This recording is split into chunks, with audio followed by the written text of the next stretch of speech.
This is a voiceless consonant. It's pronounced th.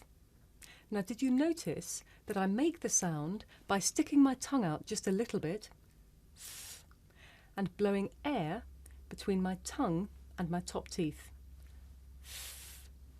Now you try. Watch and listen. Th. Again. Th. You can hear the sound th at the beginning of the words thin, throw and thumb, in the middle of the words author and healthy, and at the end of the words birth and path. Now you try. Listen and repeat after me. Thin, throw, thumb, author,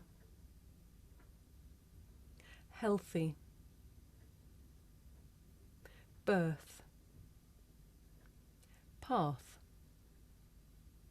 Good.